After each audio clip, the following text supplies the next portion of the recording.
नमस्कार दोस्तों, स्वागत है आप सभी का आपके अपने परिवार शिक्षा ज्ञान की दुनिया के यूट्यूब चैनल पर। दोस्तों, राष्ट्रपति के अध्याय को पूरी ताकत के साथ समाप्त करने के बाद आज हम आ पहुँचे हैं एम लक्ष्मीकांत का एक और बेहद महत्वपूर्ण अध्याय शुरू करने जा रहे हैं, जो है अध्याय 18 उपराष्ट्रपति। चैप्टर का नाम है। चलिए इस एक ही क्लास में हम उपराष्ट्रपति से जुड़े सभी महत्वपूर्ण मुद्दों को कवर करेंगे, जो आपकी प्रारंभिक और मुख्य परीक्षा दोनों के लिए बेहद जरूरी हैं।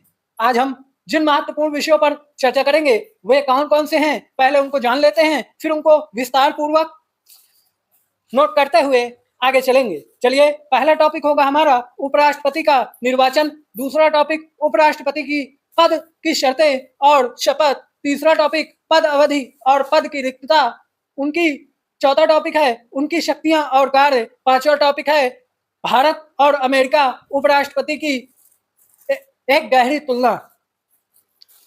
आप सभी अपना रजिस्टर और पेन उठा लीजिए और एक एक बिंदु को सीधे नोट करना शुरू कर दीजिए। चलिए, पहले हेडिंग डालिए उपराष्ट्रपति का निर्वाचन। शुरू करते हैं। लिखेंगे संविधान के अनुच्छेद 66 आर्टिकल 66 के तहत उपराष्ट्रपति के निर्वाचन की व्यवस्था की गई है। राष्ट्रपति की तरह उपराष्ट्रपति का चुनाव भी जनता द्वारा प्रत्यक्ष रूप से नहीं कराया जाता, बल्कि अप्रत्यक्ष विधि से होता है। उपराष्ट्रपति को एक निर्वाचक मंडल यानी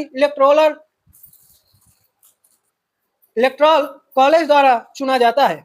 यहाँ यूपीएससी प्रारंभिक परीक्षा का सबसे महत्वपूर्ण जाल शुरू होता है, जिसे आपको अपनी कॉपी पर नोट करते हुए चलना है। राष्ट्रपति और उपराष्ट्रपति का निर्वाचक मंडल दोनों में बहुत बड़े अंतर होते हैं। पहला अंतर यह है कि उपराष्ट्रपति के निर्वाचक मंडल में संसद के निर्वाचित और नामांकित यानी मनोनीत दोनों सदस्य भाग लेते हैं, जबकि राष्ट्रपति में चुनाव के केवल निर्वाचित सदस्य ही वोट डाल सकते हैं। दूसरा अंतर क्या है, इनको नोट करते हुए चलिएगा कि उपराष्ट्रपति के चुनाव में राज्यों की विधानसभाओं के सदस्यों को मत देने का अधिकार नहीं होता, जबकि राष्ट्रपति के चुनाव में राज्यों की विधानसभाओं के निर्वाचित सदस्य भी भाग लेते हैं। उपराष्ट्रपति का चुनाव अनुपातिक प्रतिनिधित्व पद्धति के अनुसार एकल संक्रमणीय मत द्वारा और गुप्त मतदान के माध्यम से होता है। चुनाव लड़ने के लिए कुछ अनिवार्य नियम और योग्यताएं तय की गई हैं। पहला नियम वह भारत का नागरिक हो, दूसरा नियम उसकी आयु कम से कम 35 वर्ष हो चुकी हो, तीसरा वह राज्यसभा का सदस्य बनने की अर्हता रखता हो। और ध्यान रखिएगा, राष्ट्रपति के लिए लोकसभा के सदस्य बनने की योग्यता चाहिए, जबकि उपराष्ट्रपति के लिए राज्यसभा का सदस्य बनने की योग्यता अनिवार्य है। चौथी योग्यता यह है कि वह केंद्र सरकार, राज्य सरकार या किसी स्थानीय प्राधिकरण के अधीन किसी लाभ के पद पर न हो। इसके अलावा उपराष्ट्रपति पद के उम्मीदवार के नामांकन के लिए कम से कम 20 प्रस्तावक और 20 अनुमोदक होने आवश्यक है, तथा उसे भारतीय रिजर्व बैंक में 15,000 रुपए की जमानत राशि जमा करनी होती है। अब आइए दूसरे टॉपिक की ओर बढ़ते हैं, उपराष्ट्रपति के पद की शर्तें। उम्मीद है आप लोगों ने इसे नोट कर लिया होगा। दूसरी हेडिंग डालते हुए आगे बढ़ेंगे। संविधान में उपराष्ट्रपति के पद के लिए कुछ अनिवार्य शर्तें निर्धारित की गई हैं, जिन्हें आपको ध्यान में रखना है। पहली शर्त यह है कि वह संसद के किसी भी सदन का या राज्य विधानमंडल के किसी भी सदन का सदस्य नहीं होना चाहिए। यदि ऐसा कोई व्यक्ति उपराष्ट्रपति निर्वाचित हो जाता है, तो यह माना जाता है कि जिस तिथि को उसने उपराष्ट्रपति का पद ग्रहण किया है, उसी तिथि से उसने सदन में अपनी सीट खाली कर दी है। दूसरी शर्त लिखेंगे कि वह अपने कार्यकाल के दौरान किसी भी अन्य लाभ के पद पर कार्य नहीं कर सकता। तीसरी हेडिंग डाल दीजिएगा, शपथ या प्रतिज्ञान। अनुच्छेद 69 के तहत उपराष्ट्रपति द्वारा शपथ ग्रहण करने की प्रक्रिया दी गई है। अपना पद ग्रहण करने से पहले उपराष्ट्रपति को राष्ट्रपति के समक्ष राष्ट्रपति द्वारा इस कार्य के लिए नियुक्त किसी व्यक्ति के समक्ष शपथ लेनी होती है। अपनी शपथ में उपराष्ट्रपति दो मुख्य बातें प्रतिज्ञाबद्ध करता है। पहली, वह भारत के संविधान के प्रति सच्ची श्रद्धा और निष्ठा रखेगा। दूसरी, वह अपने पद के कर्तव्य का निष्ठापूर्वक निर्वहन करेगा। आइए अब चौथी हेडिंग डालेंगे, पद अवधि एवं पद रिक्तता। अनुच्छेद 67 के अनुसार उपराष्ट्रपति अपने पद ग्रहण करने की तिथि से 5 वर्ष की अवधि तक पद धारण करता है। हालांकि वह अपनी 5 वर्ष की अवधि से पहले भी किसी भी समय राष्ट्रपति को अपना त्यागपत्र सौंप सकता है, सौंपकर पद से हट सकता है। उसे अपने पद से हटाने के लिए संविधान में महाभियोग की आवश्यकता नहीं होती। उसे राज्यसभा द्वारा एक संकल्प पारित करके हटाया जा सकता है, जिसे राज्यसभा के तत्कालीन समस्त सदस्यों के बहुमत यानी प्रभावी बहुमत से पारित किया गया है और जिसे लोकसभा की साधारण बहुमत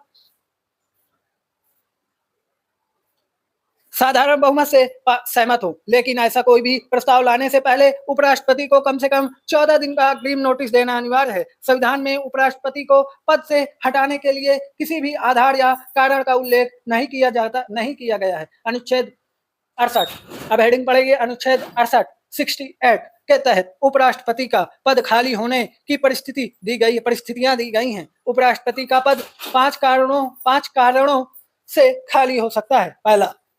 पहला कारण क्या है जानेंगे, उसकी 5 वर्ष की पदावधि समाप्त होने पर। दूसरा कारण, उसके द्वारा त्यागपत्र देने पर। तीसरा कारण, उसे पद से हटाए जाने पर। चौथा कारण, उसकी मृत्यु होने पर। पांचवा कारण, यदि उसका चुनाव अवैध घोषित कर दिया जाए तो वह पद के लिए अयोग्य हो जाएगा। यदि पद खाली होने के कारण उसकी पदावधि की समाप्ति है तो नए उपराष्ट्रपति का चुनाव कार्यकाल समाप्त होने से पहले ही करा लिया जाता है। लेकिन यदि पद, मृत्यु, त्यागपत्र या हटाए जाने के कारण खाली होता है तो चुनाव जल्द से जल्द कराया जाना चाहिए। संविधान में राष्ट्रपति की तरह इसके लिए 6 महीने की कोई निश्चित समय सीमा नहीं लिखी गई है, केवल यथाशीघ्र शब्द का प्रयोग किया गया है। 6 महीने की सीमा नहीं लिखी गई है।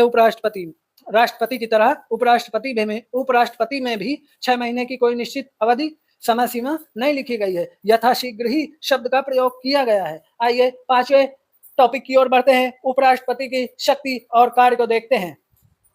उपराष्ट्रपति की शक्तियां और कार्य दोहरी भूमिका के रूप में बटे हुए हैं। उनकी पहली भूमिका यह है कि वे राज्यसभा के पदेन सभापति यानी एक्स ऑफिसियो चेयरमैन होते हैं। इस रूप में उनकी शक्तियां और कार्य लोकसभा के अध्यक्ष यानी स्पीकर के बिल्कुल समान होते हैं। इस संदर्भ में वह अमेरिकी उपराष्ट्रपति के समान कार्य करते हैं, जो अमेरिकी संसद के उच्च सदन यानी सीनेट के सभापति के रूप में कार्य करता है। यहाँ एक बात ध्यान रखिएगा कि उपराष्ट्रपति राज्यसभा का सदस्य नहीं होता, इसलिए वह पहली बार में सदन में मतदान नहीं कर सकता, परंतु यदि किसी विषय पर मत बराबर हो जाए तो वह अपने निर्णायक मत यानी कास्टिंग वोट का प्रयोग अवश्य कर सकता है। उनकी दूसरी भूमिका यह है कि जब, इनको नोट करते हुए चलिएगा जो मैंने अभी बोला है, ठीक है, और ये दूसरी भूमिका को भी नोट कर लीजिएगा कि जब राष्ट्रपति का पद मृत्यु, त्यागपत्र, निष्कासन या अन्य किसी कारण से खाली होता है तो वे कार्यकारिणी राष्ट्रपति के रूप में कार्य करते हैं। वे अधिकतम 6 महीने की अवधि तक ही कार्यकारिणी राष्ट्रपति रह सकते हैं, क्योंकि इस अवधि के भीतर नए राष्ट्रपति का चुनाव कराना अनिवार्य है। जब उपराष्ट्रपति कार्यकारिणी राष्ट्रपति के रूप में कार्य करता है तो वह राज्यसभा के सभापति के रूप में कार्य नहीं करता। उस अवधि के दौरान राज्यसभा के सभापति के कर्तव्यों का पालन उपसभापति द्वारा किया जाता है। साथ ही इस अवधि के दौरान उपराष्ट्रपति को राष्ट्रपति वाले सभी वेतन भत्ते और विशेषाधिकार प्राप्त होते हैं। आइए छठा पॉइंट देखेंगे। छठा टॉपिक मतलब भारत एवं अमेरिका के उपराष्ट्रपतियों की तुलना करेंगे। यह मुख्य परीक्षा की दृष्टि से भारत और अमेरिका के उपराष्ट्रपतियों की तुलना बेहद ही महत्वपूर्ण है। यद्यपि भारत के उपराष्ट्रपति का पद अमेरिका के उपराष्ट्रपति के पद मॉडल पर आधारित है, परंतु दोनों में एक बहुत बड़ा और मौलिक अंतर है। वह अंतर जाने उससे पहले अगर आप चैनल पर नए हैं तो चैनल को सब्सक्राइब करके बेल आइकन जरूर दबा दीजिएगा।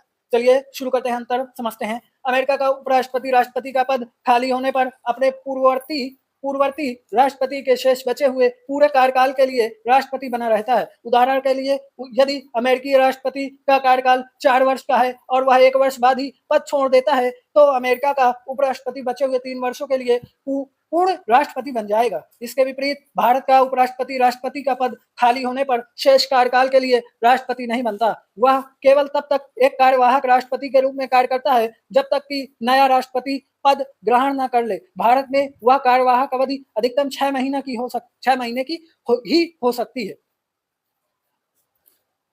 इसी कारण से कई बार राजनीतिक विश्लेषक भारत के उपराष्ट्रपति पद को महामहिम निरंथक यानी हिज